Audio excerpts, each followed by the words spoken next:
Vous venez de commencer le TCG de One Piece ou vous voulez tout simplement vous lancer mais vous êtes perdu avec les raretés et les taux de drop. Pas de panique dans cette vidéo, je vais tout vous expliquer simplement, des cartes les plus basiques aux plus rares en passant par les taux de drop, que ce soit par booster, display ou par case. Salut, moi c'est Chris, j'ai commencé à collectionner les cartes One Piece début 2024 et je me suis lancé dans le jeu à la sortie française fin 2024. Aujourd'hui on parle de la rareté des cartes et du taux de drop pour que vous sachiez exactement à quoi vous attendre en ouvrant vos boosters ou vos displays. Mais avant de commencer, pensez à vous abonner et à activer la cloche pour ne rien rater sur One Piece TCG.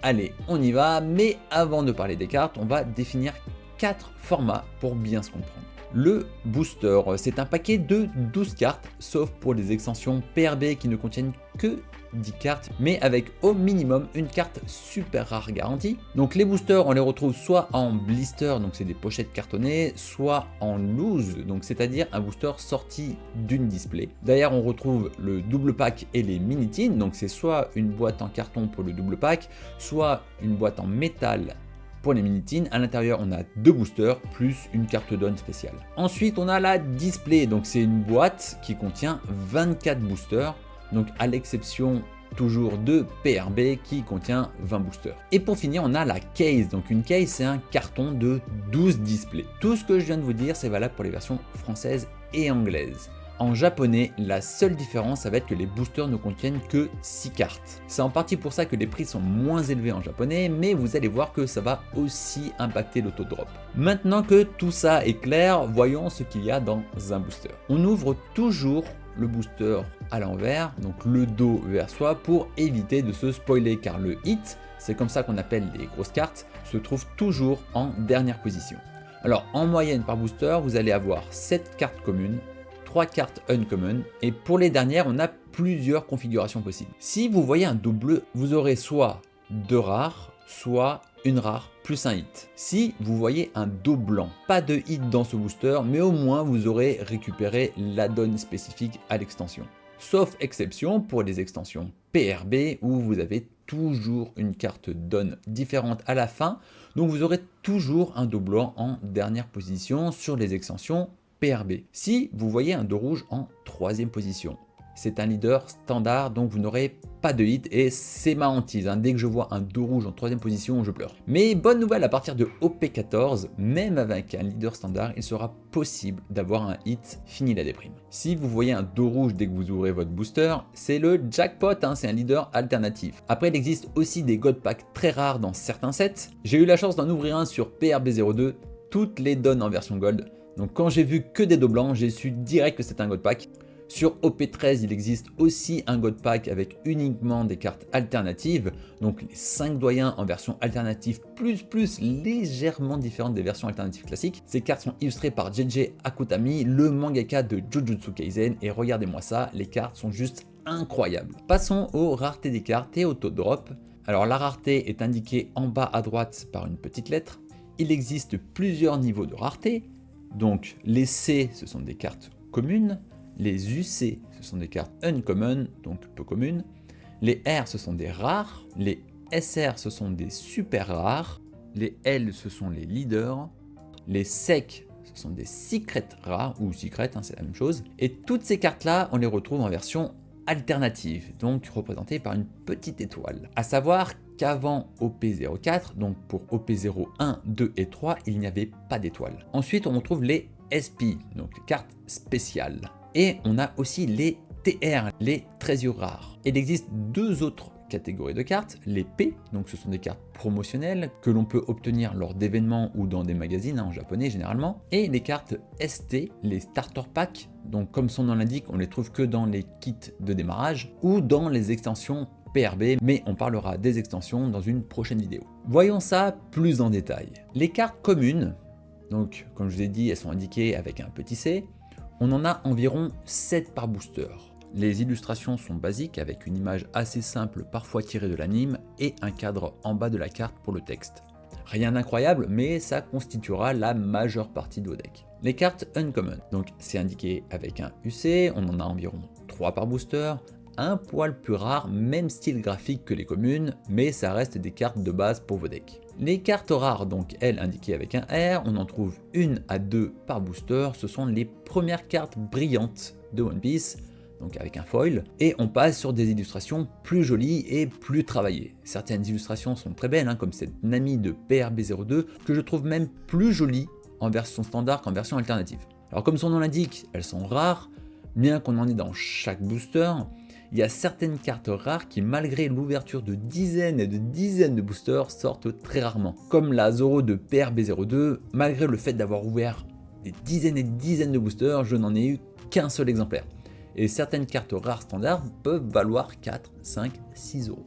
Les leaders, on en retrouve généralement 8 par display, soit 1 tous les 2 ou 3 boosters en moyenne.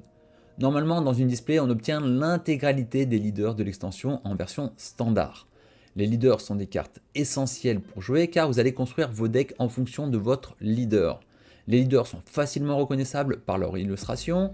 Ils peuvent être unicolores ou bicolores comme cette Yamato, qui d'ailleurs fut le premier leader que j'ai joué en tournoi, donc j'ai un gros affect pour ce leader. Ils ont aussi un nombre de points de vie contrairement aux autres cartes, et surtout ils ont un dos rouge. Les super rares, donc les SR, on en a une tous les 3 ou 4 boosters, soit 7 par display. C'est le premier hit et le plus petit hit que l'on peut avoir dans un booster. Alors certains ne les considèrent même pas comme des hits.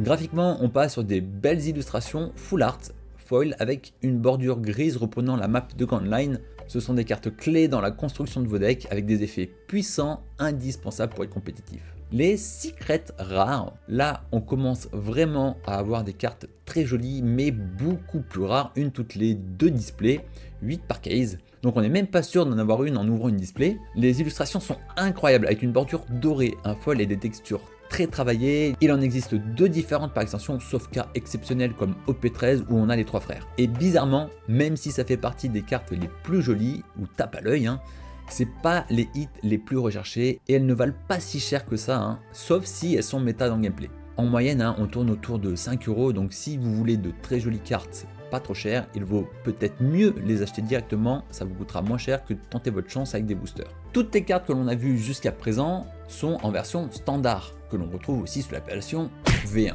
Maintenant, passons aux choses sérieuses. On va commencer avec les cartes alternatives, aussi appelées AA, Alternative Art, ou Parallèle, ou encore V2 et même V3, mais on verra ça à la fin. Facilement reconnaissables grâce à leur petite étoile en bas à droite. Cependant, sur les 3 premières extensions, il n'y avait pas d'indication pour les alternatives, donc vous ne verrez pas de petite étoile pour les versions V2 ou V3 sur les extensions OP1, OP2 et OP3. Les cartes alternatives sont des versions différentes des cartes déjà existantes. Elles peuvent être des communes, unco, rares. Dans une extension, chaque leader, chaque SR et chaque secret ont une version alternative. Pour les niveaux de rareté inférieurs, commune, unco et rare, ça va dépendre des extensions. Les versions alternatives sont très prisées par les collectionneurs mais aussi des joueurs pour pimper leur deck. Ce sont des cartes full art avec une illustration qui prend toute la carte, sans bordure, avec du foil et le cadre du texte qui disparaît. Elles ont les mêmes caractéristiques de jeu que la version de base, même puissance, même effet, mais le design est complètement retravaillé. Concernant le taux de drop, on est à 2 à 3 par display. Et leur valeur peut varier de quelques euros, comme cette jolie lime à 2 euros en anglais, à près de 500 euros pour ce leader alternatif de Luffy de EB02. Et dire que j'ai vu quelqu'un drop cette carte devant mes yeux à sa sortie, incroyable la valeur qu'elle a pris depuis, j'espère qu'il l'a gardée. On va passer aux SP, donc les spéciales rares. Ça fait partie des cartes les plus recherchées et également des plus jolies. Le niveau de rareté SP vient s'ajouter au niveau de rareté de la carte de base, car ce sont des rééditions d'anciennes cartes provenant d'extensions antérieures, avec une illustration spéciale. Généralement, toutes les SP d'un même set ont un style graphique similaire propre à l'extension en question. Les cartes sont incroyables, texturées avec un foil hyper travaillé, ou alors on a des wanted comme les mangas, et forcément on a envie de collectionner les affiches. Ça fait partie des plus belles cartes que l'on peut trouver sur One Piece. Et on en trouve 2 par case, soit une toutes les 6 displays, ou une tous les 144 boosters. Je vous mets en lien les sources des visuels que je vous affiche à l'écran. Mettre une simple image pour des cartes aussi jolies, ce n'est pas leur rendre honneur. Malheureusement, je n'ai pas la possibilité de toutes les filmer, tout simplement parce que je ne les ai pas toutes. Vient ensuite les Trésio rares. Encore plus rares, ce sont des cartes exclusives à un pays. Il existe des TR chinoises, anglaises ou françaises. Cocorico. Sachant qu'à chaque extension, les TR diffèrent selon le pays. Il ne sera pas possible d'avoir la TR chinoise en ouvrant du français. Il faudra forcément ouvrir du chinois ou passer par des marketplaces. Tout comme les SP, le niveau de rareté TR vient s'ajouter au niveau de la rareté de la carte, car ce sont des rééditions d'anciennes cartes avec un design exclusif pour le pays en question. Niveau design, ça va varier selon les extensions et le pays. Et en France, on a de la chance, on a généralement les plus belles cartes TR. Concernant le taux de drop, on est à une par case, soit une toutes les 12 displays ou tous les 288 boosters. On a aussi les Dawn Gold, comme son nom l'indique, ce sont des Dawn, mais elles sont dorées. Et ça, on en retrouve une par case comme les TR, soit une toutes les 12 displays ou tous les 288 boosters. Toutes les Dawn Gold ne se valent pas, ça va dépendre de l'extension et du personnage. Mis à part Zoro de PRB01, pour des cartes aussi rares, je trouve que le prix est assez faible. Et pour finir, les cartes manga, c'est le Saint Graal, ce sont les fameuses V3. Les illustrations sont similaires d'un set à l'autre, on retrouve un personnage avec en fond des cases du manga. Ce sont les cartes les plus rares de One Piece, une carte toutes les 3 ou 4 cases, soit une carte tous les 1000 boosters en moyenne. Il existe une carte manga par extension, sauf exception comme OP5 qui était un set anniversaire avec 3 mangas, dont la fameuse Luffy Gear 5 qui vaut plus de 4000 €. OP9 aussi avec 4 mangas, ou OP13 avec 3 mangas, qui plus est avec 2 versions, une normale et une version Red, dont la Luffy Red s'approche des 10 000 €. C'est une folie, hein. Vraiment, ces cartes manga rouges, mais ces cartes manga rouges restent une exception d'OP13, hein, qui est une très grosse extension. Donc là, je vous affiche le tableau récapitulatif, hein. Vous pouvez mettre pause, vous pouvez le screen, vous pouvez faire ce que vous voulez avec. Allez, on se fait un petit récap des taux de drop. Donc à savoir que dans une display, on a 2 hits garantis et il est possible d'en avoir 3. Je ne compte pas les SR standards, hein. Je compte que à partir de Secret et plus et les versions alternatives. Petite précision, dans une case, soit on a 2 SP, soit on a une SP et une TR. A savoir que ce tableau est valable pour toutes les extensions sauf PRB, qui a un taux de drop différent avec une SR et une donne spéciale dans chaque booster. Il y a également 2 hits, 2 secrets et 2 downfoil dans chaque display PRB. Au début de vidéo, je vous parlais de boosters japonais, 2 fois moins cher mais avec 2 fois moins de cartes aussi. Les displays japonaises contiennent autant de boosters mais 2 fois moins de cartes à l'intérieur de chaque booster. Mais ces displays coûtent 2 voire 3 fois moins cher.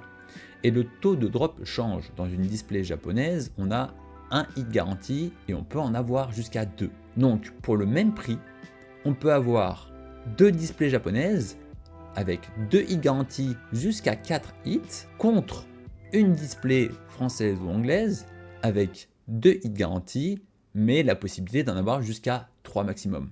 Et voilà, vous savez tout sur les raretés et les taux de drop, hein, entre les communes pour jouer et les mangas pour flexer, il y en a pour tous les budgets. Dites-moi en commentaire quelle est la plus grosse carte que vous ayez jamais droppée. N'oubliez pas de vous abonner, de lâcher un petit like et si vous avez aimé la vidéo, partagez-la à vos amis. C'était Chris, on se retrouve très vite pour une prochaine vidéo. Ciao!